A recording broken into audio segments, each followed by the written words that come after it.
Saludos programas and wrestling fans, and welcome. This is your Rampage wrap-up. I am Adolfo, the nerdy Puerto Rican, and with me here is... Hello, everyone. It's Mikey once again, filling in for JVL. I am excited to be back. Thank you so much for having me back, Adolfo. Oh, Who yeah. knows? You might see me more often on Rampage, but, you know, we'll figure it out. But, man, we have a lot to talk about. We do. We do. Rampage, it was a very interesting Rampage. I thought it was going to be like a lot of promo spots for Forbidden Door, which is the big pay-per-view that's coming up this on Sunday. But it didn't. There was actually some pretty good matches. Let's get right into it. So the first match was an 8-person tag team match, which saw Chaos, which was the Best Friends, Rocky Romero, and Yo, versus the United Empire of Will Ospreay, Swerve Strickland, Kyle Fletcher, and Jeff Cobbs. And I will be perfectly honest, when Rampage came on, TNT did such a crap job cutting from the movie to Rampage that the match had started. I was just like, what is going on right now? But it was good. It was energetic. It was a little chaotic. I enjoyed a lot of the spots. One thing I've been really enjoying with AEW is they really embrace the multi-person matches, which I like. I do know that once you start getting into the 8-person tags, the 10-person tags, and so on and so forth, they can get really chaotic, sometimes to the point of it's not fun to watch. But so far, each multi-person match that I've seen in AEW has really held my attention really well. So, like, for example, in this match, I really enjoyed the spot when the United Empire... Was it the United Empire? Yeah, the United Empire was outside of the ring and Chaos was inside, and they were going to do the group hug thing, but then United Empire came and grabbed Chaos and pulled them all out from underneath the bottom rope, and I thought that was really cool, and I really enjoyed the trade-offs that a lot of the series that the wrestlers had. That who was the one big dude in the green and black? That is probably Jeff Cobb. Yeah, Jeff Cobb. I cannot believe how athletic he is for a big guy. Did you see that standing freaking somersault that he did? That was ridiculous. Ridiculous. This is one of the things that I love, especially since this is the second Forbidden Door. For fans of wrestling who don't follow New Japan, because Jeff Cobb is part of New Japan and the United Empire's New Japan. So I love seeing when we get New Japan wrestlers on American television, and Jeff Cobb is that guy. Jeff Cobb is that guy. Yeah. Jeff Cobb is... I love him. I love all of United Empire. There's like 6 or 7 of them. It's insane. Yeah, that's one of the things I love. That's one of the things I love about New Japan and AEW, is because they're one of the few companies that actually does factions in wrestling, and they do it really well. It's not just 1 or 2 groups of people. There's like multitude in both brands, because New Japan has United Empire, just 5 guys, a whole bunch of other members. And then, of course, AEW, you have Chaos, Best Friends, you have you have all these factions, and it's nice. I do agree. I did love this match as well. I thought this was a lot of fun. My only critique I have of this match is because we saw this originally last week, but it was a 3-on-3, and we had the same people, just with the addition of Yo for Chaos and Swerve for the United Empire. And I don't mind, because Yo's great. Swerve is that dude. I love he's good. The way that he sells his kicks and just the slapping of the thighs, and be like, oh, somebody's teeth got knocked in. It is great. But My only critique is we just kind of saw this iteration last week, just the addition of 2 more people this week. So I'm trying to figure out why the rerun. Well, again, a bunch of those guys do have matches coming up on Forbidden Door. So it was probably just kind of to prime the tank for that, because Swerve Strickland, I know he has a match. I can't remember who he's wrestling in Forbidden Door. So Swerve is not on the card for No, he's not? Forbidden Door. No, but he does have a match against somebody who is on tomorrow on Collision. It's going to be Swerve. Oh, that's what it Hiroshi was. Tanahashi. Yeah, that's what it was. So That's what it was. Yep. He's taking on Hiroshi Tanahashi, who's facing MJF. Tanahashi's facing MJF at Forbidden Door. That's what it is. Yeah. But yeah, so in this first match, we did have the United Empire getting the W with Will Ospreay getting the pin. And we all know Will Ospreay is going to be facing off against at Forbidden Door the dude with the hair and the mustache, Kenny Omega. Kenny Omega for the IWGP for the champion. United States Championship. Yep. So then after that chaos, we had the Adam Cole and MJF promo, and some shenanigans went down at Dynamite. The one thing I'm unclear on is what is this tag team tournament that's going on? Okay, so it's a good thing you asked. So let me explain. I'll be completely honest. Me and John were still trying to figure that out when we were reviewing Dynamite. But from the information that we were given, I think after Forbidden Door, what's going to happen is that we are having a blind tag team eliminator in which they are just pairing a bunch of single stars together to form like these random tag teams. I referenced that this is kind of similar to what WCW did for the Battle Bowl all those years ago. Yeah. So I think over the next couple of weeks, we're going to get announcements of these random tag teams, and it just happens that the first tag team is going to be MJF and Adam Cole.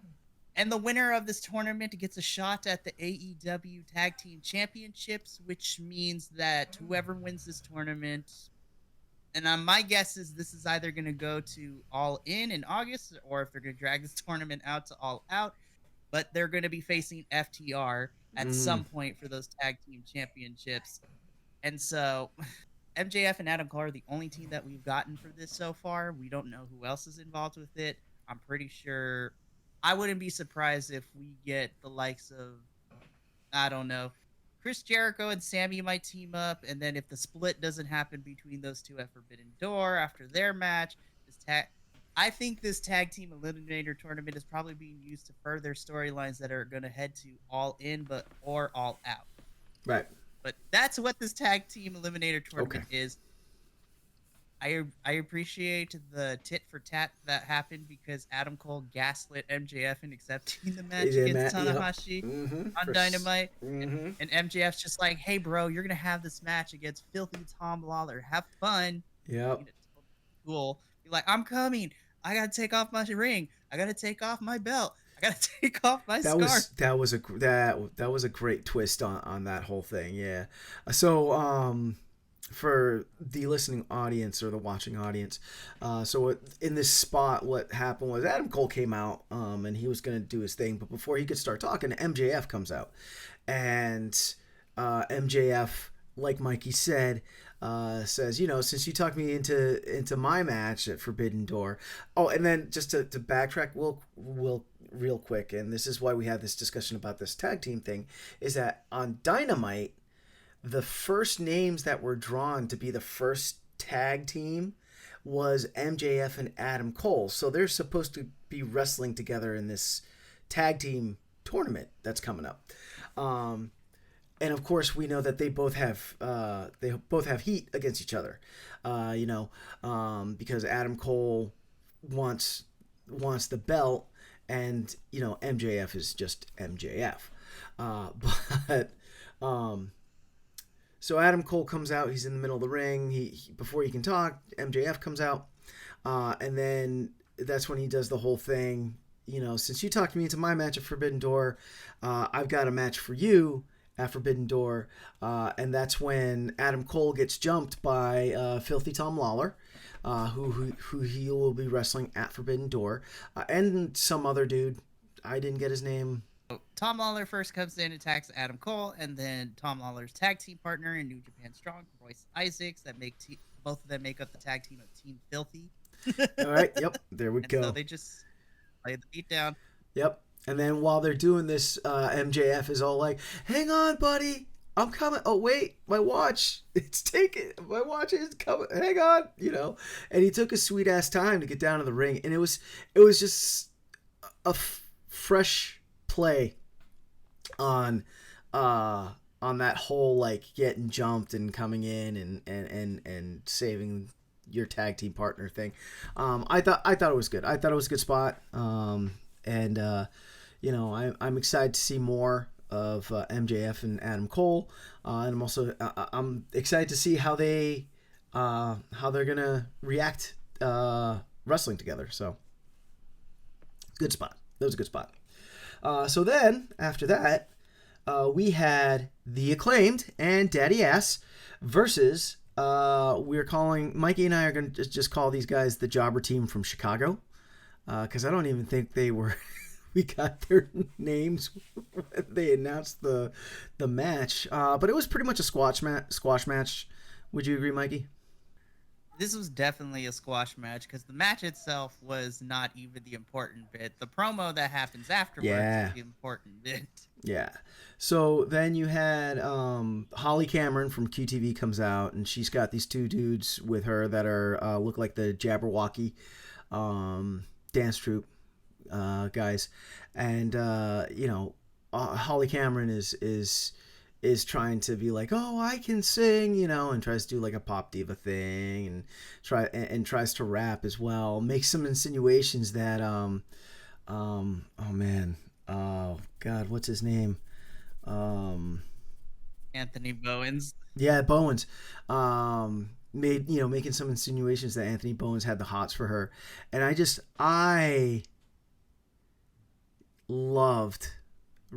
I was reveling when Anthony Bowens was just in the middle of the ring with the mic, was just like, you do know I'm gay, right? That was just fantastic.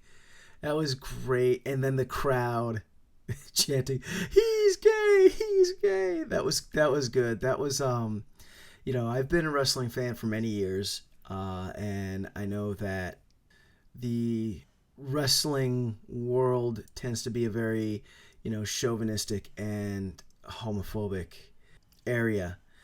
So to be able to see that, someone who is openly gay, just come out and say that, and then the fans to be behind them as well. That was that was a really good moment, really good feel good moment for me. Yeah, I tend to agree, and I mean, we're reviewing Rampage, but I pulled double duty tonight because I watched SmackDown and then I watched Rampage. And just when it comes to those kind of sensitive issues where the wrestlers are allowed to bring in their personal into their characters, I really appreciated this moment with Anthony Bowens. He's never hit it. AEW has never hit that fact. As much as sometimes I find issue with AEW in terms of booking decisions and how they treat their women's division, one thing I always applaud AEW for is that, I guess just because of the kind of crowd that they usually get to watch the product is so different than, say, the other competitors. Mm-hmm. AEW has always done a good job of letting their wrestlers be transparent. The whole entire roster is full of people who are out and proud. Anthony Bowens is an out and proud gay man. You have Nyla Rose, who identifies as transgender, and I love Nyla.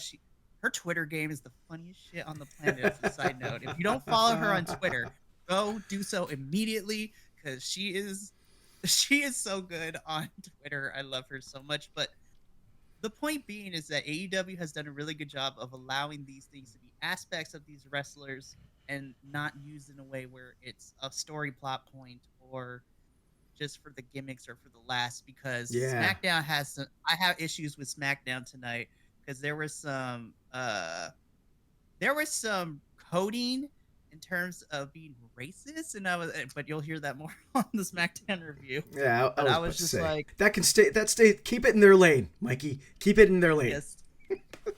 I was just like, but I can't help but comparing. But AEW has done a fantastic job of allowing these wrestlers to be out there, and it was played for laughs, but like in a positive way is the best way to put it. Because Yeah. And the crowd was in support of Anthony Bowens when they were saying that, which was great. But listen, I love Johnny TV because towards the tail end of this Yep. promo, one of the masked dudes gets revealed to be Johnny TV, who is the newest member of QTTV. How do I put this nicely? I don't want. I'm hoping Johnny TV doesn't stay in this faction for too long because he shouldn't be anywhere near QT Marshall and the squad. Listen, I love QT Marshall. He's a good hand to have. He always is involved to put over the newer stars or the new signees. Johnny TV needs to stay away from this faction as fast as he can because if this drags out, I am so afraid that he's going to end up not mattering, kind of like how Powerhouse Hobbs unfortunately has fallen into that. Yeah.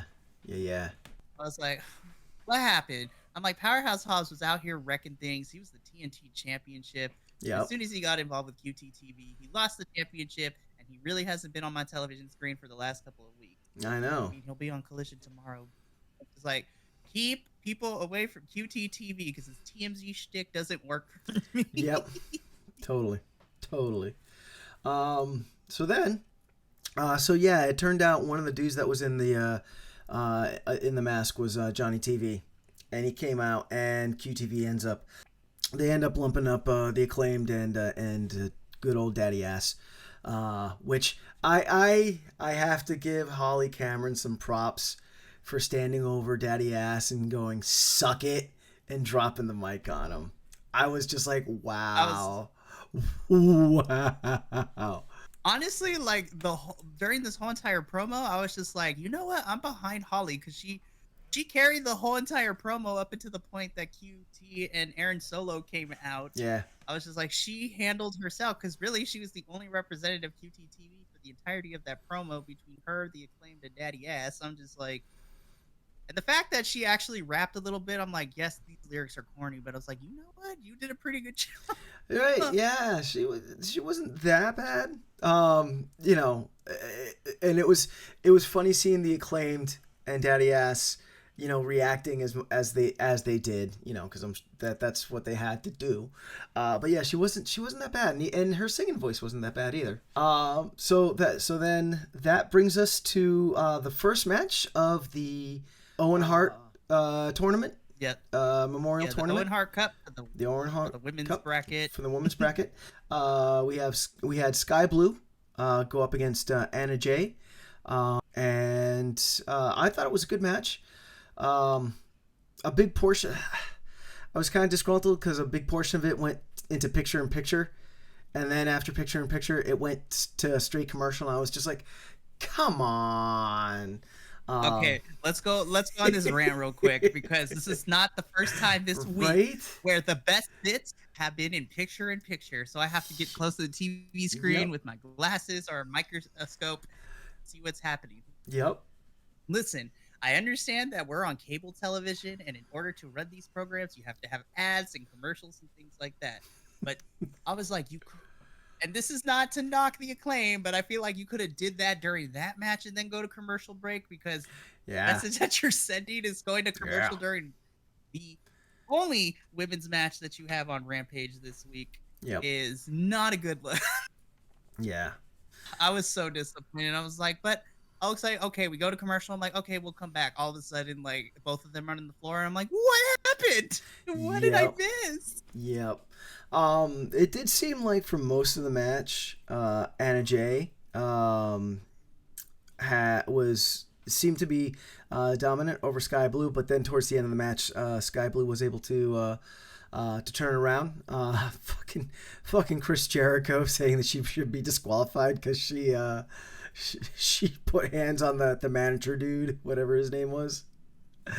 That was my other issue with this match. Is like I understand when you have like valets and managers get involved in matches, but I feel that towards the first half of this match, And I love that Sky Blue didn't take no crap. She's like, "Oh, you want to get your hands on this? All right, I'm gonna Yep. fight you too." And she was just running around fighting people. But then it kind of started to get a little bit chaotic because you have two of them, and Sky Blue's trying to get after both of them. Anna Yep. Jay is also in the mix, and it's a 3-on-1, and it was kind of messy. But once, and this is the sucky bit, once they got back in the ring, and after we came back for a commercial, then everything kind of went into a regular match. Yep. And then Sky Blue got the win, which with her patented move. What the hell is the blue something? Her finisher. I think it's just called the Sky. I think it's just called Skyfall. Yeah, Skyfall. Skyfall. Okay. Yeah. Which I think is a very inventive finisher. Where she jumps on the back, does that like spin, and then comes around, and it's almost like a variation of the most exciting. Is it the most exciting move in all of sports entertainment? The most electrifying move in all sports entertainment. The surprise roll up. But so that was that. It was an enjoyable match. I got no qualms with it. I will say, granted they're in Chicago, and Sky Blue is a Chicago native, so it's nice to see her get this win in her hometown. Sky Blue, AEW has been doing a really good job, and I'm slowly becoming a bigger fan of Sky Blues, because over the last month that's been happening, Homegirl has been given opportunity after opportunity, and she has been showcasing how well she has improved and how much of a star the potential that she has. Because if we go back a couple of weeks, we could kind of start this week after week just domination, because she won the Fatal 4-Way to be able to face Toni Storm for the AEW Women's Champion, where she beat Mercedes Martinez. I believe Willow was in them. I'm trying to remember who was all in it. No, Nyla Rose, Mercedes Martinez, and Britt Baker were all in that match. Yep. Those are all three former champions, whether it be AEW or Ring of Honor. Yep. Yeah, Mercedes was your Ring of Honor Women's Champion for a little bit, and Sky Blue ended up winning that match. Mm-hmm. And even though she lost against Toni, that was such a strong showing against Toni Storm in that championship match. Yeah. And then last week on Collision, her and Willow taking on Ruby and Toni was so good. Yep. And the fact that Sky was able to pick up the victory for her team, I'm just like, this girl is, and she wins tonight and continues on in the tournament.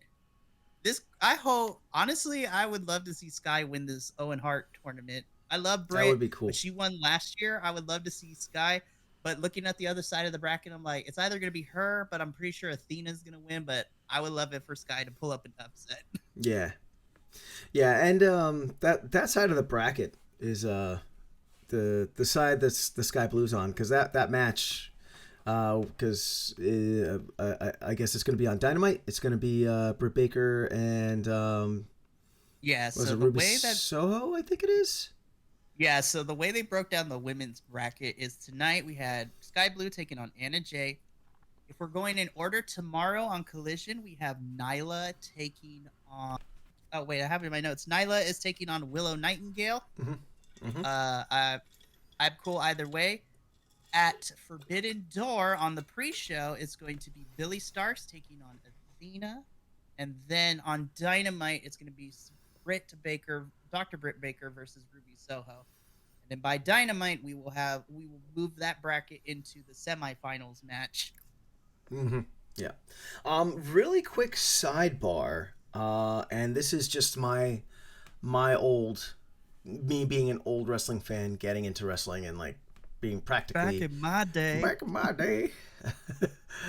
being practically a brand new AEW fan. I am somewhat surprised that the Hart family allowed AEW to have a memorial tournament for Owen, and that it wasn't, and I don't know what tea there is behind. I do know the drama between the Hart family and Vince McMahon. I know, but I don't know what precipitated for AEW getting the Owen Hart Memorial Cup. Just because, the Hart family had always been a staple for the WWE. So that I guess is I don't know. I guess you know what the T is there, Mikey, or This is where the cheese man comes in, and oh, listen. I try to say, girl. so the Owen Hart Cup basically is a series of professional wrestling matches that are in honor of Owen Hart. His wife is the one who kind of is working with Tony Khan to get all of this together. And it consists of 2 elimination tournaments, obviously for the men and women, yada, yada, yada, all that good stuff. So here's the tea. So essentially, all that was told and all that I could find is that the reason that Martha Hart went with AEW to do this tournament is because, as you mentioned, there's still some issues that the Hart family has with WWE and Vince, more importantly, in that whole situation. And honestly, she just didn't give a fuck. She's just like, you know what, we're doing this. And I wouldn't be surprised if she did it to spite WWE and Vince, but the opportunity presented itself. She has this charity, and so she partnered with AEW. All right, fair enough. Moving on to the next match. And for the main event for tonight, we had Jungle Boy Jack Perry versus Doki from New Japan Professional Wrestling. It was great. It was a good match. It had, it was fast. There was a lot of flippity doos and doopity flips. I was actually a little surprised that as the match went on, the crowd flipped on Jungle Boy. I know that the rumor is that Jungle Boy is going to be turning heel, and I know that he's I guess they're trying to make it so now he's going to start getting some heat so he can start transitioning into that heel position. He didn't do anything in this match that I interpreted as like a heel move or like one of those stereotypical heel moves. You know what I mean? The only thing that stood out to me was when he had Doki out and he pulled the table out, and he was going to put Doki through the table. But even then, like during like the Raw's War era. In the Attitude Era, even your baby faces were pulling tables out. You know, I mean, hell, the Dudleys, that was their whole shtick, and they were baby faces. You know what I mean? So like, still that didn't seem heely to me. So to hear the crowd flipping on Jungle Boy and starting to root for Doki, and he deserved those cheers, man, because he had some amazing moves. Like that one where he was up against the ropes and Jungle Boy jumped at him and he did a full fucking Mortal Kombat split and Jungle Boy flew over him. What? That was awesome. That was so good. But yeah, Jungle Boy ends up with the W tonight. What'd you think there, Mikey? So I'm gonna dissect this a little bit from a storytelling perspective and more of the in-ring psychology. Immediately, when we found out earlier in the week that Jungle Boy was going to take on Doki, I immediately knew, as the New Japan person here in our group of 5, I knew. I was like, okay, so because going into this match tonight, both Jungle Boy and Sonata have been doing interviews to press for Forbidden Door. And so earlier in the week, Sonata in an interview says, it's like, I don't know who Jungle Boy is. It's disrespectful to this IWGP Heavyweight Championship that I have to face nobody. I'm like, oh, damn. Wow. But to be perfectly honest, when Jungle Boy accepted the open challenge for Sonata's title, I'm just like, I don't think that's the person who I would put on there. I think it's going to be a good match. Yep. But I don't know how to feel. And then Jungle Boy yesterday in an interview was just like, no, I understand where Sonata's coming from. I feel the same way. I don't know who Sonata is. I'm also wrestling a nobody. I'm like, okay, there we go. So something's going to happen. Now, Doki is part of the Just Five Guys faction of New Japan, in which includes him, Taichi, Taka Michinoku, Yoshinobu Kanemaru, and of course the leader of Just Five Guys, Sonata himself. So it makes sense that Jungle Boy and Doki were facing. What I popped so hard just because of the storytelling is the way that Jungle Boy won this match is he pulled out not hit the snare trap, which is his finisher. Oh no, he does the skull end, which is Sonata's finisher. Ah, that's right. So, yes, he did. Yes, he did. And I was just like, okay, because at first I was like, I don't know how I feel about the crowd booing Jungle Boy, and then when he did that, I was like, okay, so he's slowly turning heel, and I'm more okay with the boos that are happening. And then, as you mentioned, as the match is over, Sonata comes out. They have a quick face-to-face. I initially thought because Hook's going to be at ringside for their Forbidden Door match, at first I thought Hook was turning heel. I take it back. I think Jungle Boy's going to lose, and he's going to beat the living daylight out of frustration out of Hook. So Hook's going to get beat up after this match, I think. Yeah, I can see that. I can definitely see that. But overall, I really enjoyed this match. Doki is a good combination of like New Japan strong style mixed in with that lucha libre style that a lot of New Japan wrestlers, they do mixed training for hitting hard and also flying fast, which is the style of most New Japan matches anyways. I actually, at first, I wasn't too happy about Jungle Boy versus Sonata, but after tonight, just from a storytelling perspective and then the final face-off, I'm a little more into it now, especially looking forward to what happens after the match at Forbidden Door on Sunday. Yeah, definitely. Yeah. So final thoughts on Rampage tonight. I personally was pleasantly surprised and entertained. I thought that, again, this is just from watching years and years of WWF, and normally before the big pay-per-views or whatever the hell they're calling them now, the whatevers, the PPLs, is that what they're calling AEW and Impact still call them pay-per-views. Yeah, right. WWE's the only one that changed it to PLEs. The premium line. There we go. So from years of watching WWE and their PLEs, pay-per-views, the week leading up to the pay-per-view was just all like promo spot with not a lot of wrestling. Whereas tonight there was a lot of wrestling, not a lot of promos. The promos that they cut were good promos.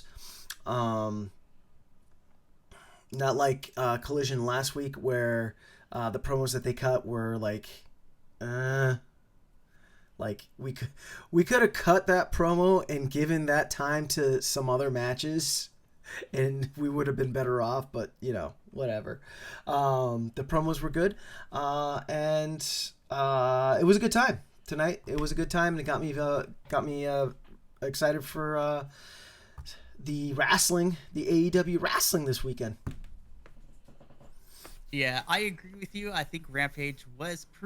I wasn't sure how I felt because I enjoyed the first match, but that was even like not even that low of a bar. But like it started off not okay with me because I was like, we just saw this match last week. It's just two more people in it. It was still good. Then after that, everything else was fresh. I'm like, okay, everything's starting to slowly make sense between the promos and the quick video packages that we got to remind you, hey, don't forget Forbidden Doors this Sunday. Here are the matches that are involved. And then the main event was a lot of fun for Rampage.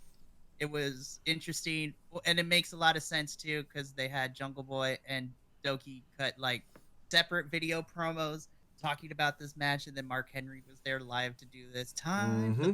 The main event. Of course, Sonata coming out was great because then it solidified my interest for the match. So overall, I thought Rampage was a success. All right, so that was the Rampage Go Home. We have one more Go Home show, which is tomorrow on Night Collision. Mm-hmm. That's going to wrap up our AEW Rampage wrap up.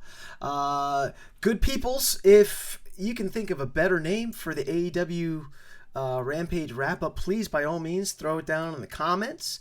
Let's start some lively discussions. I like what you came up with last week of us being the cleanup crew. The Rampage cleanup crew. Okay, so Cool. It went on a rampage, so now we have to clean it up. Perfect. So we'll keep it. We are your Rampage cleanup crew. I'm Adolfo, the nerdy Puerto Rican. I am Mikey, the pop culture geek, I guess, if we're going to use that. It was such an honor to do another Rampage review, Adolfo. This was a lot of fun. Oh yeah. Oh yeah. It's a lot of fun. I like working with you. It's fun. It's a good time. But good peoples out there in YouTube land, please, by all means, if you haven't, like and subscribe, ring that notification bell, and keep tuning here to the Bi-Conics podcast YouTube channel for all your wrestling needs. And until we talk again, hablamos luego.